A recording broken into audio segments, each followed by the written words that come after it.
Psychology of TMS. তো TMS এর আজকে সাইকোলজিক্যাল যে ব্যাপারটা আছে এটা নিয়ে আলোচনা করব। তো সাইকোলজিক্যাল ব্যাপারের মধ্যে দুইটা ফ্যাক্টর কাজ করে, একটা হচ্ছে টেনশন আর একটা হচ্ছে স্ট্রেস।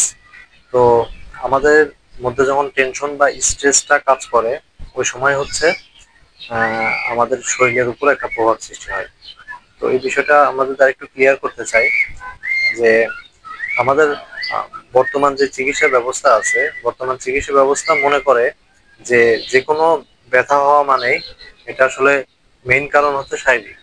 যেমন আমাদের কাছে যখন কোনো রুগী আসে যখন বলে আমার কোমরে ব্যথা হয়েছে, তখন আমরা ট্রিটমেন্টটা কোমরে করি।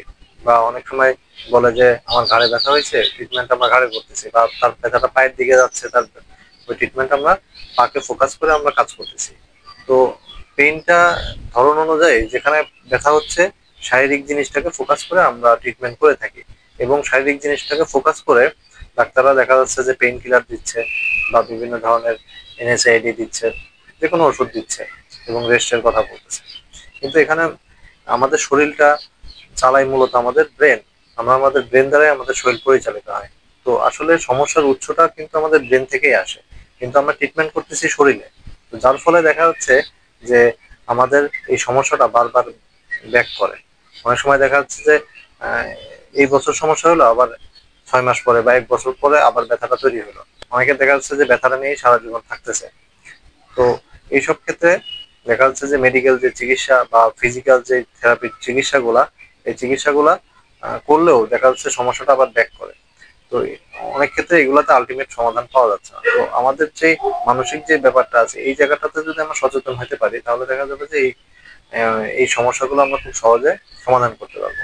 তো এখন যদি টেনশন নিয়ে যদি বলি, টেনশনটা হচ্ছে যে আমাদের ভিতরে এমন কিছু প্রক্রিয়া, লাইক হচ্ছে কোনো একটা বিষয় নিয়ে আমরা হচ্ছে চিন্তা বেশি করতেছি, লাইক হচ্ছে যে নিজেদেরকে ছোট মনে করা, বা আমি এই বিষয়ে কম্পিটেন্ট না, বা হচ্ছে আমি একটা কাজ করতে যাচ্ছি, কাজটা অনেক বড় কাজ, এই কাজটা আমি করতে পারবো না। এই যে অনেক ধরনের টেনশন আমাদের ভিতর কাজ করে। তো এই টেনশন গুলা হচ্ছে আমাদের ভিতরে চাপা পড়া থাকে।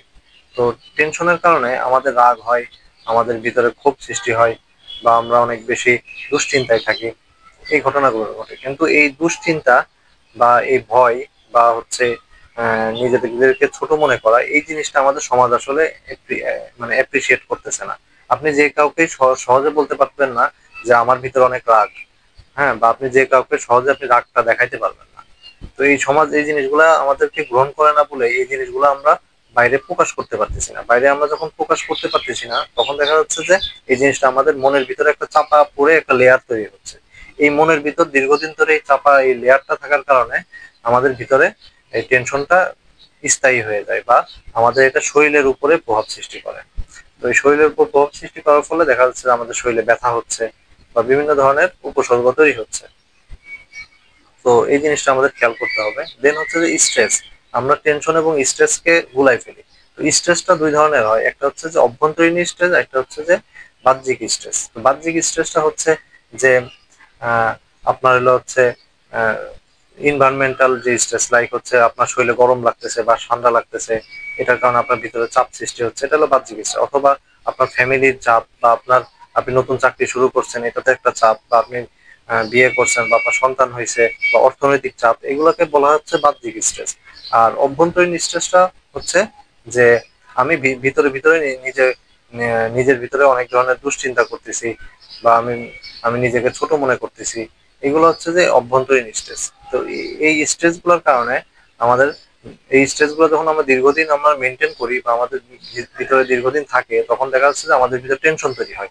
এবং এই টেনশন তৈরি হওয়ার ফলে এই জিনিসটা আমাদের আস্তে আস্তে শরীরের উপর সৃষ্টি হয়। টেনশনটা যখন আমরা মাইন্ডে করি, তখন এই টেনশনটা সরাসরি আমাদের মাসলের উপর এফেক্ট করে। তখন মাসলও টেন্সড হয়ে যায়। টেন্সড বলতে মাসলও তখন স্পাজম হয়ে যায়। এই মাসল গুলো যখন স্পাজম হচ্ছে, তখন হচ্ছে যে এই স্পাজমটা যেখানে হচ্ছে সেই এরিয়াতে পেইন হচ্ছে, অথবা অনেক সময় কোমরের মাসলটা স্পাজম হচ্ছে হওয়ার ফলে আমাদের ডিস্কের উপরে প্রেশার পড়তেছে, এবং তখন দেখা যাচ্ছে ব্যথাগুলো পায়ের দিকে ছড়ায় যাচ্ছে। অনেক সময় দেখা যাচ্ছে ব্যথাটা ঘাট থেকে হাতের দিকে ছড়ায় যায়। তো এগুলো হচ্ছে টেনশনের কিছু ব্যাপার। তো এই টেনশনটা যদি আমরা সঠিকভাবে ম্যানেজ করতে পারি, তাহলে কিন্তু আমাদের যে চিকিৎসা ব্যবস্থা আছে এই চিকিৎসা ব্যবস্থার পাশাপাশি আমরা যদি ওই টেনশনটা ম্যানেজ করতে পারি, দেখা যাবে যে এটা আমরা খুব সহজে সমাধান করতে পারবো। বাট আমরা যদি ওই জায়গাটাতে ফোকাস না করি, মাইন্ডের যে জায়গাটা আছে এই জায়গাটা ফোকাস না করি, তাহলে দেখা যাবে যে আলটিমেটলি আমাদের ফিজিওথেরাপি নিই বা মেডিসিন খাই বা যেটাই করি, এগুলা আলটিমেটলি 100% কিওর হবে না। তাহলে আমাদের ওই জায়গাটাতে ফোকাস করে কাজ করতে হবে। Thank you.